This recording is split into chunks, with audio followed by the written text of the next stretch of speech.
Let's begin with a room. Not a room you have ever stood in, and yet, in some sense, the only room there has ever been. Oh, and by the way, for this essay, for this lesson of sorts, you're going to need to have some prior knowledge of some philosophical ideas.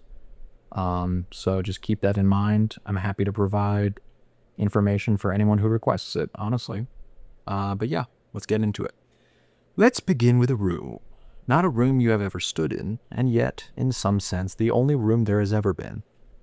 Somewhere in the endless honeycomb of the Library of Babel, there sits a book. Its every page is filled, letter for letter, with the exact transcript of this speech. Beside it, on the very same shelf, or a shelf 1 mile or perhaps 1,000,000,000 miles away, sits another book, identical to the first in every particular, save that the final word has been changed to its precise opposite. Both exist. Both are, in some hollow sense, true, insofar as ink on a page can be said to be anything at all. And so I ask you, before we go one step further, if every possible sentence, symbol, equation, illustration, revelation, already exists somewhere in that Library of Babel, what precisely makes any one of them meaningful? Is it the arrangement of the letters, or is it something you are doing quietly at the moment your eye passes, your ear withstands, your body feels, or your spirit fathoms over against, or in connection to them? I would submit it is the latter, and I would submit further that this quiet thing you are doing right now as you listen to me is not incidental to human thought. It is human thought. We call it analogy, the act of taking a thing we do not understand and holding it up against a thing that we do, until the shadow of the one falls, however imperfectly, across the shape of the other. Ask yourself honestly, when was the last time you understood something without comparing it to something else? Can you even do that? I have my doubts. I contend analogy is not a tool the mind occasionally reaches for. I think it is the floor the mind stands on, jumps from, and dances on. By the way, this is not a novel idea. If you are interested in this concept of analogy as the core of cognition, look up that sentence. Great work by Michael Hofstadter from Stanford on this is available on the internet for free. Going back to it. But here a difficulty presents itself. If the underpinned fabric of understanding is analogy, and analogy is compiled into and through language, then the language you happen to have inherited is not a neutral pipe through which pure thought flows untouched. It is more like a lens, perhaps even a pair of spectacles you were fitted with in the cradle before you had any say in the matter. Now, does the lens merely tint what you see, what you perceive, what you understand, or does it decide in advance what you are capable of seeing at all? That is the whole quarrel between two opposite ends of a spectrum, the spectrum of linguistic relativity and linguistic determinism. And I confess that I find it a more unsettling question the longer I sit with it. That part's not true. That's what the AI created. Because if the strong version, linguistic determinism, is even partially correct, then the very sentence I'm speaking to you now is, at best, a smudged translation of the thought that never fully survived the trip from my mind into these words. And is that not a deep embarrassment of language, humanity's most useful tool? Try, if you would, indulge me, to describe, not label, describe the color red to a man who has never seen it. Most of us have had that thought, I believe. Or the particular ache of nostalgia to a mind that has never grown old. You will find yourself gesturing wildly with words that were never built for the job, borrowing metaphors, pointing at the moon instead of naming it.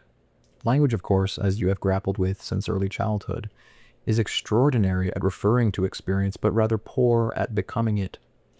There is a residue left over every single time, a remainder that never gets converted into syllables.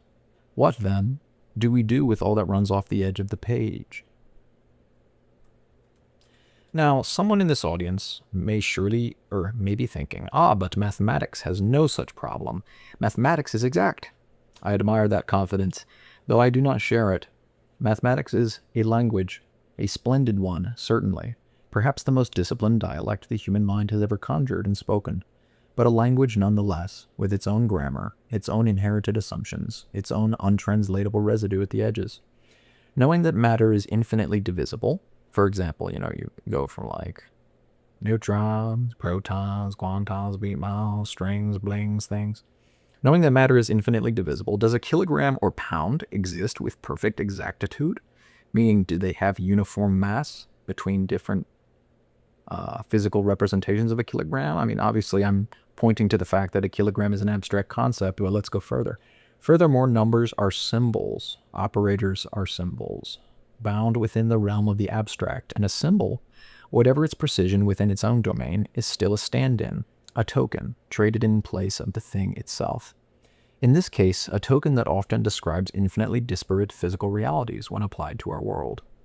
When you add, subtract, or divide stones and wooden planks, do you arrive with mutually identical constants, as previously referred to?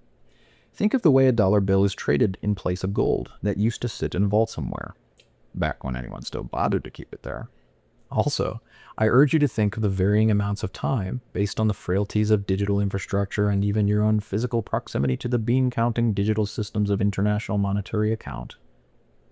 Does the point at which one might make a transaction for the purposes of monetary arbitrage have a direct relation to the value of the world's reserve currency? A perfect direct relation? Or does it more closely adhere to the ticking of the globally authoritative U.S. Naval Observatory's quantum clock in Washington, D.C., which is also prone to degradation, or subject to degradation?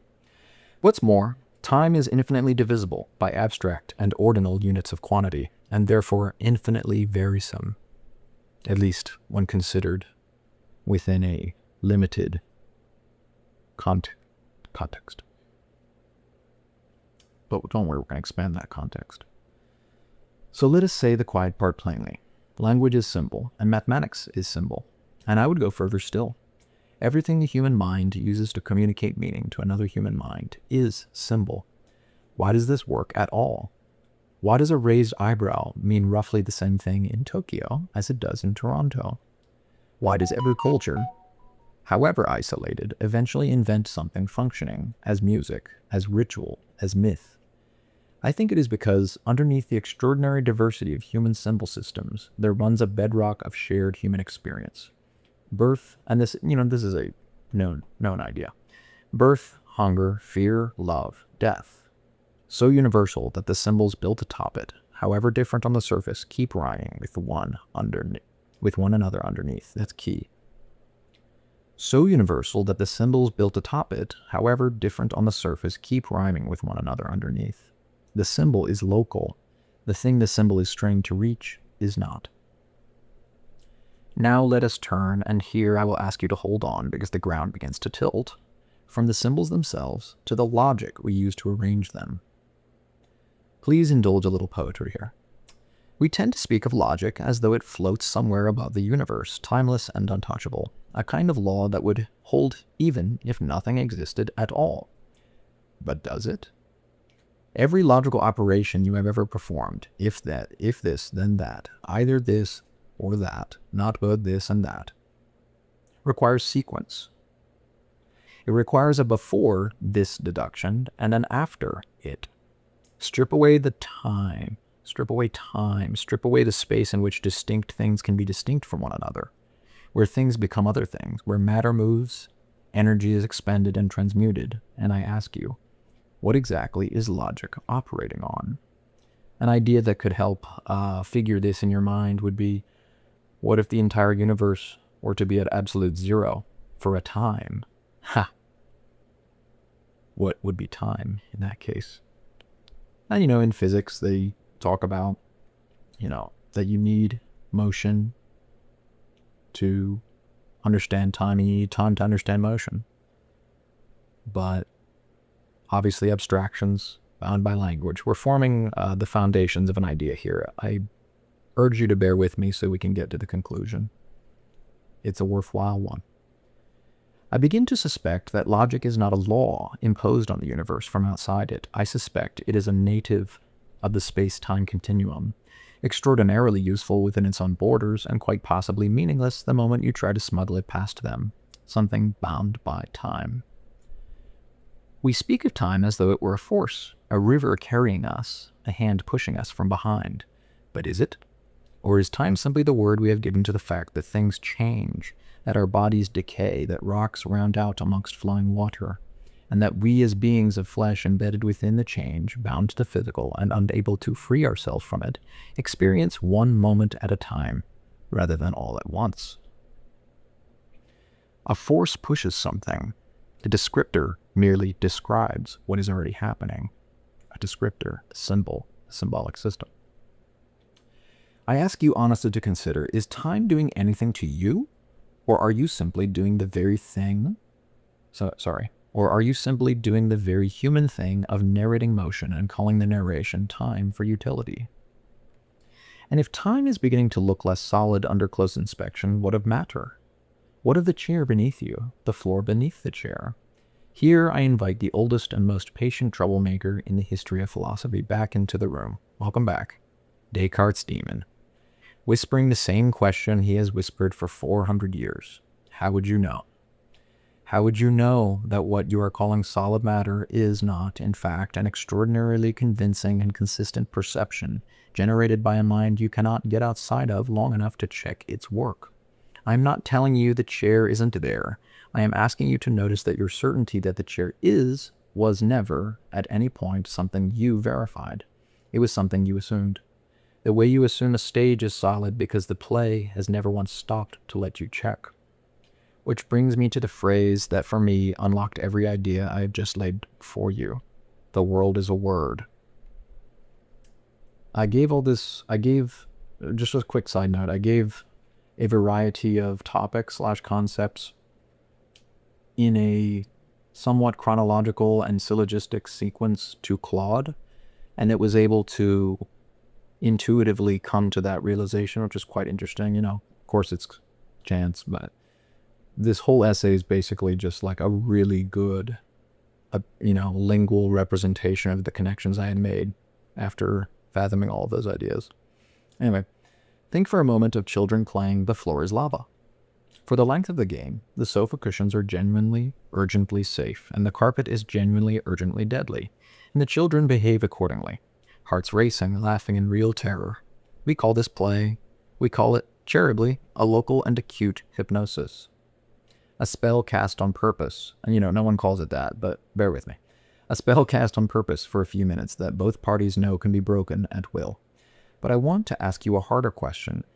Is childhood's game truly so different in kind from the games we as adults no longer remember agreeing to play? Language is a hypnosis we entered before we could consent to it. Logic is a hypnosis so total that we mistake it for the interior design of the room of reality itself. Matter, time, cause and effect, perhaps these are not lies exactly, but they are certainly systemic hypnoses, so complete, so universally shared, that no one within the trance thinks to call it one. The floor was never lava, but have you stopped even once to ask whether the floor was ever really a floor? So where does that leave the mind, the very thing doing all this doubting? I would propose the mind is neither the body it is housed in, nor some disembodied spirit floating free of the body, but rather the place where the two are made to meet. The unifier standing at the seam between flesh and something else, translating each to the other the way a diplomat translates between two nations that do not share a language, and yet somehow must still do business. And here, sorry, I had to burp for a sec. And here is where logic, that trusted servant, reveals its final and most humbling trick. Logic serves no master. Give it any set of premises you like. Choose your axioms, choose your definition, and logic will faithfully march you, step by valid step, to whatever conclusion those premises were rigged to produce. It does not care whether the premises are true. It only cares whether the steps are sound. It only cares whether the steps are sound, which means logic can be hired with equal loyalty to prove nearly anything, provided you are willing to select the variables and constants that guarantee the verdict you wanted from the outset. Is that the mark of a reliable truth detector? Or is it the mark of a superb craftsman who will build you any house you hand him a blueprint for, asking no questions about whether the foundation can hold? Again, something well known by some. We are building. If logic can be so hired, and language leaves residue, and mathematics is symbol, and matter and time may themselves be perceptions rather than absolutes, then where, if anywhere, is a person to stand? What is truth? What is reality? Where is the border between the real and the abstract? I think the honest answer is this. The only certitude left standing at the end of this demolition is metaphysical certitude. Not a fact proven by instrument or syllogism, but a ground beneath both instrument and syllogism, on which they were quietly resting all along. And empirical truth? Empirical truth turns out to be far rarer than we would like to admit, not because the universe is stingy with it, but because every act of measurement is itself an act of translation, and translation, as we have already discussed, always leaves something behind on the far shore. Is it any wonder certainty feels so distant? We are, every one of us, epistemically several steps removed from the thing itself, forever working from the transcript rather than the event. And the universe does not make the case for tidy certainty any easier. Again, divide any piece of matter and ask whether you have reached the bottom. Have you? Are you certain? Look outward instead, toward the furthest reaches we can measure, and ask whether you have reached the edge. Have you? Are you certain of that? As a side note, a cosmos that may be infinitely divisible on one end, and infinitely expansive on the other, is not a cosmos that owes us a clean, computable, fully predictable future, or even consistent laws. If we cannot even locate the floor or the ceiling, by what confidence do we suppose our machines, or future machines, AI and stuff like that, however clever, could ever calculate with perfect accuracy what tomorrow holds, due to the infinitude of variables and constants in reality, physical reality? There's a clue for the hand. Therefore, from our decidedly limited perspective, we as people certainly do have sovereignty over our choices. Determinism struck down within a detour. Returning now, we arrive not by accident, but by the whole long argument at the final and oldest question of all, the nature of the divine, and man's relation to him. I do not think it is a coincidence that every path we have walked throughout this essay, through symbol, through logic, through matter, through time, has led here to the only place where certainty was never asked to prove itself by our instruments, because it was never claiming to live inside them in the first place. Perhaps that is precisely the point. Perhaps the metaphysical was never meant to be caught in the net we built for catching everything else. The original idea, ideus. I will leave you, then, not with an answer, but with the question underneath every question I have asked you tonight. When you strip away the language, and the logic, and the matter, and the clock, what is left standing? And who, exactly, is left standing there to ask?